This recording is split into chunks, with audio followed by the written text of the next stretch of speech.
എരിയുന്ന ഉദ്ധിതനെ എരിയുന്ന ഹൃദയത്തോടുകൂടി സ്വന്തമാക്കുന്ന ഏവർക്കും ഈശോമിശിഹായ്ക്ക് സ്തുതിയായിരിക്കട്ടെ. തിരുസഭ മാതാവ് ഇന്ന് നമുക്ക് നൽകുന്ന വചനധ്യാനം ലൂക്കായുടെ സുവിശേഷം 24 അധ്യായം 13 മുതൽ 35 വരെയുള്ള വാക്യങ്ങളാണ്. എമ്മാവൂസ് അനുഭവം. ഉദ്ധിതനെ വിശ്വസിക്കുവാൻ സാധിക്കാതെ പോകുന്ന ക്രിസ്തു ശിഷ്യന്മാർ, അവരോടൊപ്പം നടന്നിരുന്ന, ഒറ്റിക്കൊടുക്കപ്പെട്ട, പീഡകൾ അനുഭവിച്ച, കുരിശിൽ തറയ്ക്കപ്പെട്ട, മരിച്ച് അടക്കം ചെയ്യപ്പെട്ട ക്രിസ്തുവിനെക്കുറിച്ച് അവർ സംസാരിക്കുകയും തർക്കിക്കുകയും ചെയ്ത് കടന്നു പോകുകയായിരുന്നു. എന്നാൽ ഉദ്ധിതനായ ക്രിസ്തുവിനെ അവർക്ക് അവരുടെ സംസാരത്തിൽ പങ്കുവയ്ക്കുവാനോ ഓർക്കുവാനോ വിശ്വസിക്കുവാനോ സാധിക്കാതെ പോകുന്നു. ഒന്നാമതായി, സംസാരിക്കുക എന്നത് ഒരാളുടെ അഭിപ്രായം പറയുക എന്നതാണ്.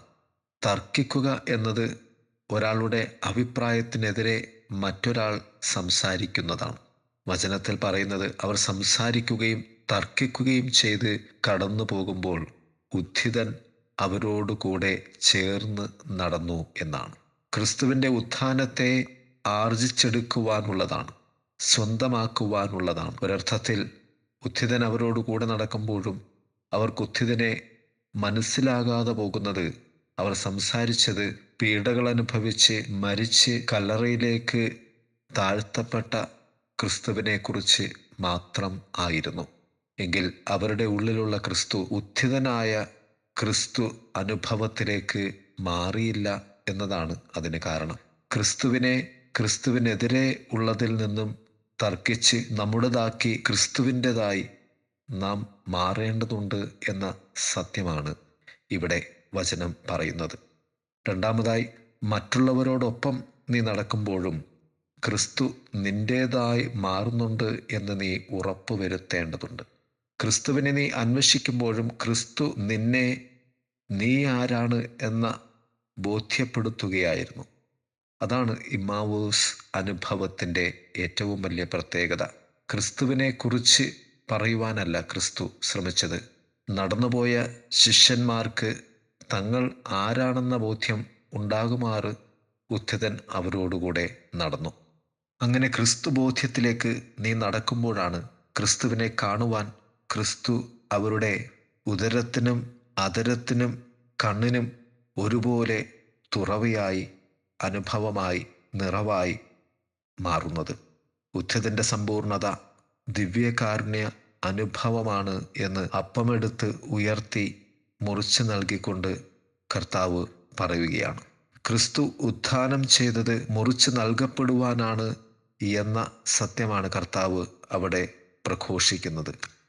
ക്രിസ്തുവിനെ പ്രതിയുള്ള തർക്കങ്ങളും ക്രിസ്തുവിനെ കുറിച്ചുള്ള തർക്കങ്ങളും ദിവ്യകാരുണ്യ അനുഭവമായി നമ്മിൽ മാറണം. അതാണ് എമ്മാവൂസ് അനുഭവം നമ്മോട് പറഞ്ഞു തരുന്ന സത്യം. 3, ഉദ്ധിത ജ്വാല. ഉദ്ധിതനായ ക്രിസ്തു വഹിച്ചിരുന്ന സത്യമാണ് ജ്വാല. നിന്നിലെ വിശ്വാസത്തെ ജ്വലിപ്പിക്കുന്ന അഗ്നിയായി നിലകൊള്ളേണ്ടതുണ്ട്. അത് നിന്നിലെ പാപത്തെ ചാമ്പലാക്കുകയും വിശ്വാസത്തെ പ്രോജ്വലിപ്പിക്കുകയും ചെയ്യുന്നതാണ്. ദൈവത്തിൻ്റെ സ്നേഹ സമ്പൂർണതയാണ് ഉദ്ധിതൻ്റെ ജ്വാലാനുഭവം. യേശുനാഥനിലുള്ള ജ്വാല, ഉദ്ധിതനിലുള്ള ജ്വാല, അത് വചനം പങ്കുവച്ചപ്പോഴാണ് പകർന്ന് ഏകപ്പെട്ടത്. അവർ പറഞ്ഞു, നമ്മളുടെ ഹൃദയം ജ്വലിക്കുകയായിരുന്നില്ലേ എന്ന്. കർത്താവ് ആ മണിക്കൂറിൽ തന്നെ എഴുന്നേറ്റ് ജെറുസലേമിലേക്ക് പോയി. ഇതാണ് വചനം സാക്ഷ്യപ്പെടുത്തുന്നത്. ഉദ്ധിത അനുഭവം നൽകിക്കൊണ്ട്, അവരെക്കുറിച്ചുള്ള യഥാർത്ഥമായ അവബോധം അവർക്ക് നൽകിക്കൊണ്ട് ഉദ്ധിതൻ കാത്തിരിക്കാതെ ജെറുസലേത്തിലേക്ക് ആ മണിക്കൂറിൽ തന്നെ യാത്രയാകുന്നു. ക്രിസ്തുവിനെ നാമും കാത്തിരിക്കാതെ മറ്റുള്ളവർക്ക് നൽകേണ്ടതിൻ്റെ ആവശ്യകതയും സത്യവുമാണ് ഉദ്ധിതൻ നമുക്ക് പകർന്നേകുന്നത്. ഇരിക്കുവാനല്ല, ദൈവത്തിന് വേണ്ടി പകർന്നു നൽകുവാൻ ലോകാവസാനം വരെയും കൂടെയുള്ള ഒരു ക്രിസ്തുവിനെ, ഉദ്ധിതനെ ലോകാവസാനം വരെയും നിന്റെ ജീവിതാവസാനം വരെയും പങ്കിട്ടു കൊടുക്കുവാനുള്ള അടങ്ങാത്ത വിശ്വാസ ജ്വാല നമ്മുടെ ഹൃദയങ്ങളിൽ ഉണ്ടാകട്ടെ എന്ന് പ്രാർത്ഥിക്കാം. ദൈവം നമ്മെ സമൃദ്ധമായി അനുഗ്രഹിക്കട്ടെ.